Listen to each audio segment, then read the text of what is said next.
ta sainte présence et te disons sincèrement merci, Seigneur, pour ta visitation ce matin.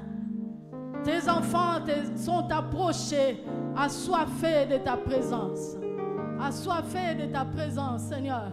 Tu as une parole d'encouragement pour un enfant ce matin. Tu as une parole de réconfort ce matin, Seigneur Dieu de gloire. Merci de visiter. Merci de donner. Merci de consoler. Merci de penser les cœurs blessés. Merci de fortifier ce matin les genoux affaiblis. Merci, Seigneur Dieu de gloire. Amen. Amen. Est-ce que tu peux bien acclamer le Seigneur? Alléluia. Amen. Nous pouvons nous asseoir. Nous sommes en train de bénir le Seigneur qui nous donne cette opportunité de pouvoir parler de sa part. Et nous en profitons pour bénir le serviteur de Dieu, le pasteur Eric, et toute son équipe pour cette marque de confiance portée sur notre personne pour pouvoir parler de la part du Seigneur. Et nous voulons également vous bénir, vous qui acceptez de nous écouter ce matin. Nous allons lire un passage que nous connaissons bien. Sûrement, pendant que nous serons en train de lire, le Seigneur sera également en train de te parler. Le Seigneur va nous parler ce matin. Nous allons lire une histoire dans Marc chapitre 7. Marc chapitre 7, à partir du 24e verset. On va aller jusqu'au verset 30. Marc chapitre 7, du 24 au 30e verset. Nous allons lire la parole de Dieu.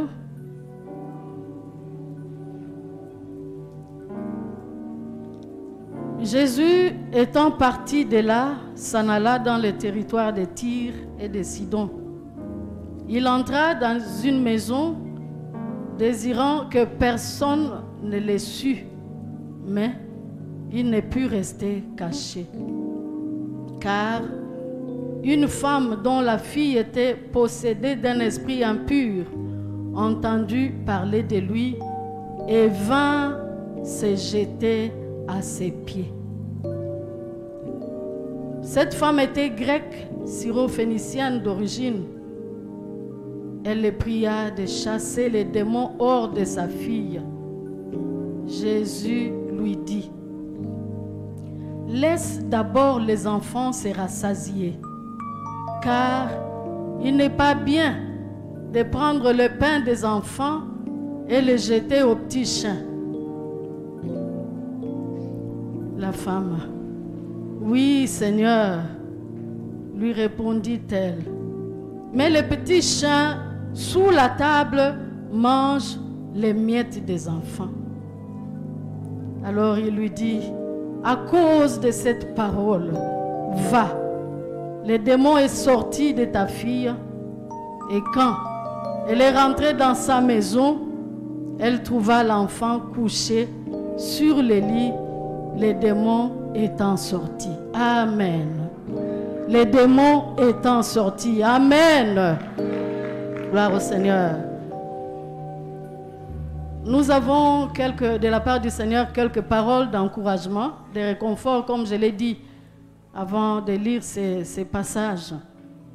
Vous comprenez, comme moi, que Jésus s'est retrouvé dans le territoire de Tyr, dans une maison. On ne nous dit pas dans quelle maison il était. Il était dans une maison désirant que personne ne le sût. Et le verset ajoute, il dit, mais il ne put rester caché. Jésus ne put rester caché. Je viens vous dire ce matin, bien-aimés, chers frères et sœurs, qu'il est impossible que Jésus reste caché là où il est. C'est vraiment impossible qu'il reste caché. Il est dans nos vies. Il vit en nous. C'est impossible qu'il reste caché là où tu es, là où je suis. Et c'est ce qui fait que là où il est, dans votre environnement, ceux qui sont là sont appelés à voir, c'est Jésus qui agit dans une vie, dans une famille, dans une église, dans un cœur. Là où Jésus est, il ne reste pas inaperçu. Il ne reste pas inaperçu là où il est. Il entre dans une maison voulant rester. Ça, c'était sa volonté de rester, désirant que personne ne le sût. Mais c'était impossible. En fait, parce que là où il est, sa présence apporte toujours un changement. Là où il est, sa présence apporte toujours un changement. Là où il est, là où le Seigneur est, il change les temps. Il modifie les circonstances des vies. Il modifie les circonstances de notre parcours.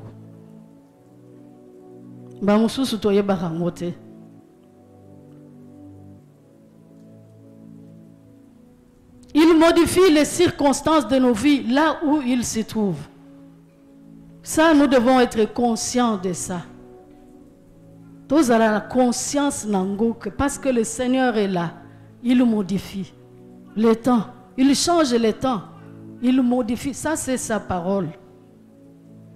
Et comme il est derrière sa parole pour l'exécuter, il agit. Amen. Alors, il nous arrive des fois dans l'église, quand nous lisons la Bible, nous pensons peut-être que ça, c'était à l'époque. C'était à l'époque de l'église primitive. Lelo, Yeswa Bongwana, Yeswa Chanja, Asa Jesus Ndenge, Ezalara Kalate. C'est ce qui fait que dans l'église, nous ne vivons pas ces miracles qu'ont vécu cette église primitive. Je voudrais vous rassurer ce matin, chers frères et sœurs, que Jésus n'a pas changé. Il n'a pas changé. La Bible dit qu'il est le même hier, aujourd'hui et éternellement. Et là, c'est que nous voulons voir sur les dons au lieu de voir, de regarder les donateurs. Ils sont total à dons. Mais nous devons regarder sur les donateurs. Là où le Seigneur est, sa présence provoque toujours une publicité dans son environnement. Au cours le baptême, mes présences n'a kaka et saliba est fait. Logiquement, là où nous nous trouvons, parce que le Seigneur est avec nous, cette publicité doit nous accompagner pour que ceux qui sont autour entendent parler. C'est ce que cette femme a fait. À Yoki. Mais à Sidon, il y avait beaucoup de gens. Mais la Bible nous dit que cette femme a entendu. Cette femme a entendu.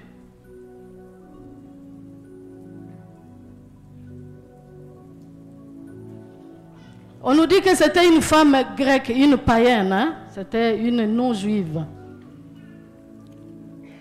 Au verset 26, on nous dit que c'était une païenne. Elle approche Jésus parce qu'il a entendu parler.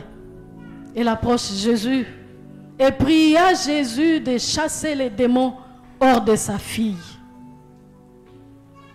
La Bible nous dit qu'il vient, il se jette au pied du Seigneur. Comment nous nous approchons? On a décrété ces 21 jours de prière. Mais dans quelle attitude nous nous approchons de ces dieux?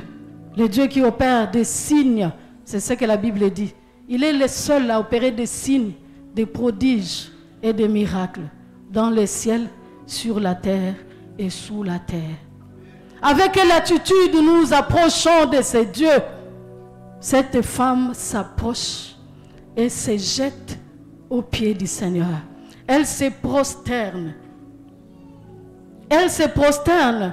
C'est un peu comme dire, il voudrait reconnaître, il voudrait avouer la supériorité de cet homme devant qui il s'agenouille. Dans quelle attitude nous nous approchons? Mais je voudrais nous recommander de nous approcher comme cette femme s'est approchée. Mais écoutez ce que le Seigneur répond à cette femme. Quand je lisais, j'avais chaud au cœur. Écoutez ce que le Seigneur dit.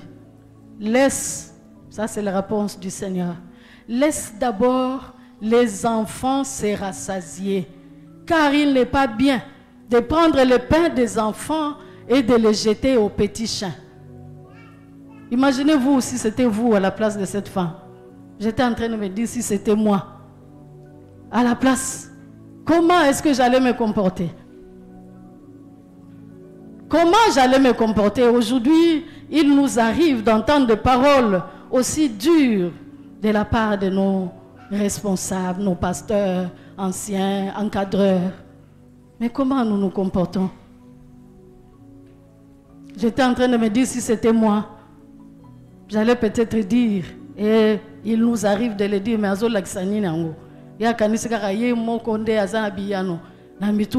je vais aller ailleurs. Mais je voudrais vous dire, hein, ça c'est sûr, vous allez me soutenir. Cette femme, sûrement, elle a fouillé, elle a cherché.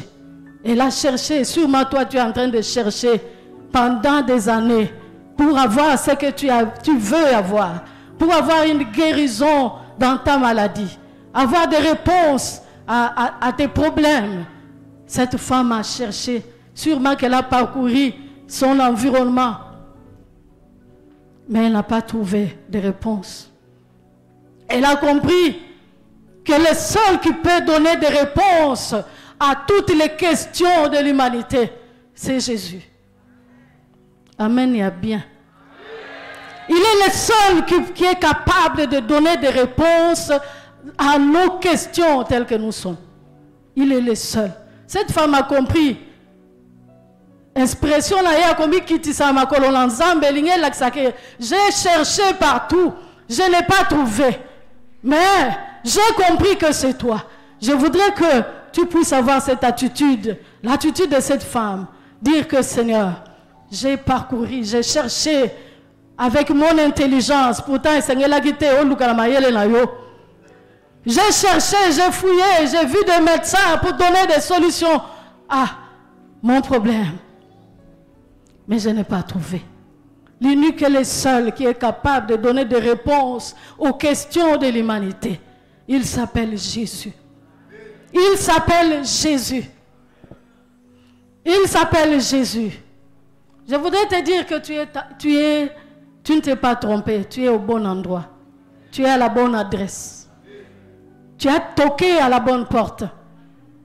Tu as toqué à la bonne porte. Je voudrais te dire que tu ne t'es pas trompé.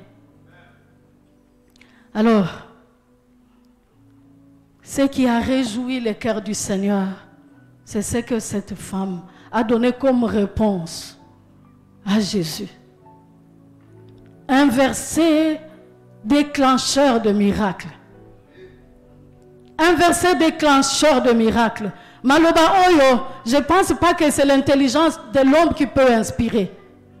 C'est le Saint-Esprit qui a inspiré cette parole. Écoutez ce que cette femme dit. Oui, Seigneur, lui répondit-elle. Mais les petits chiens sous la table mangent les miettes des enfants. Que le foie. Les petits chiens mangent les miettes des enfants. Bien-aimés, Nous étions dans cette catégorie de cette femme, hein, comme des petits chiens qui mangions le miette. Mais aujourd'hui, Dieu veut te dire que tu es son enfant. Alors, les versets disent que les enfants, laisse les enfants d'abord se rassasier. Et Seigneur lui otonda, olia, bongo otonda. Ça, c'est ce que Dieu décide pour toi et pour moi ce matin. Et Seigneur lui olia, otonda. Okotonda tela lolenga kosanza. Mais otondi la ndenge ya bien parce que le Seigneur décide pour ses enfants de te rassasier. Amen. Je pense que nous avons suivi le message sur l'alliance. La Bible nous dit que l'Éternel n'oublie pas l'alliance qu'il contracte avec ses enfants. Je voudrais quand même lire ces versets de Deutéronome, chapitre 7. Deutéronome, chapitre 7, verset 9, si je ne me trompe pas. Deutéronome chapitre 7, verset 9, la Bible dit ceci. Sache donc que c'est l'Éternel ton Dieu qui est Dieu. Amen. Sache donc que c'est l'Éternel ton Dieu qui est Dieu. C'est Dieu fidèle, garde son alliance et sa miséricorde jusqu'à la 1000e génération envers ceux qui l'aiment et qui observent ses commandements. Amen et à bien. Amen. Il n'oublie pas son alliance. Le pasteur a dit que le Seigneur n'oublie jamais l'adresse des hommes sacrés, consacrés. Il n'oublie jamais. Il n'oublie jamais son alliance. Il est derrière sa parole pour l'accomplir. Il est derrière sa parole pour l'exécuter. Dis-toi ce matin que tu vas manger. Manger autant jusqu'à satiété. Au lieu, autant dit. Ça, c'est la volonté de Dieu. C'est clair, ces versets. Vous n'avez besoin de faire beaucoup de commentaires. Le Seigneur est clair. Il dit, laisse d'abord les enfants se rassasier. Yaya, zala esprit ya kotonda sikoyo. Bimana molimo ya kolia ba miete. Kota na molimo ya kotonda. Parce que c'est la volonté du Seigneur que nous puissions nous rassasier. C'est la volonté du Seigneur que totonda, tofuluka. Ça, c'est sa volonté. Rassasier de bonne santé, rassasier de paix, rassasier de joie, rassasier. Tchama lobayo lingi, otonda, ofuluka. Ça, c'est sa volonté. Amen. Amen. Alors je voudrais ce matin, je voudrais ce matin que le Saint-Esprit t'inspire une parole ce matin qui va déclencher le miracle du Seigneur. Je voudrais que le Seigneur, le Saint-Esprit t'inspire ce message. Je voudrais, chers frères et sœurs, que nous puissions comprendre ces choses, que le Saint-Esprit nous donne de comprendre ces mots, ces simples mots. Alors je voudrais vous dire, sûrement, il y a les chaos dans nos familles, dans nos vies, partout où nous sommes. Sûrement qu'il y a des chaos. Mais la parole de Dieu nous révèle dans Genèse que la terre était informe et vide. Mais le Saint-Esprit mouvait sur la surface de la terre. Le Saint-Esprit mouvait. Le Saint-Esprit est en train de se mouvoir ce matin dans cette assemblée. Le Saint-Esprit est en train de se mouvoir pour donner une forme à ta vie, pour donner une forme à ton problème, pour donner une forme à ta santé, pour donner une forme à ces problèmes qui compliquent ta vie. Le Saint-Esprit est là. Il est là ce matin. Il est là ce matin en ces lieux. Sois conscient de ces choses et tu recevras. J'ai prié que le Saint-Esprit t'inspire une parole ce matin qui touchera le cœur de Dieu pour qu'il déclenche ces miracles ce matin au milieu de cette assemblée. Alors je voudrais vous dire, la Bible dit que le ciel est ouvert. Que le ciel est ouvert. Ça c'est Jésus lui-même qui dit, en vérité, je vous l'ai dit, le ciel est ouvert. Et désormais, vous verrez les anges descendre et monter. Ils descendent pour faire quoi? Pour nous servir. Ils sont à notre service. Ils descendent pour nous servir, pour te servir. Vous verrez désormais, partout où tu es, sois conscient que le ciel est ouvert. Le ciel est ouvert ce matin. Le ciel est ouvert ce matin, bien-aimés. Le ciel est ouvert ce matin et les anges montent, descendent. D'abord, ils descendent parce qu'ils viennent de là. Ils descendent et ils montent pour te servir, pour nous servir. Et il est là pour te faire du bien, bien-aimé. Quel est ce problème qui te dérange? Le Seigneur décide. Est-ce que déjà côté le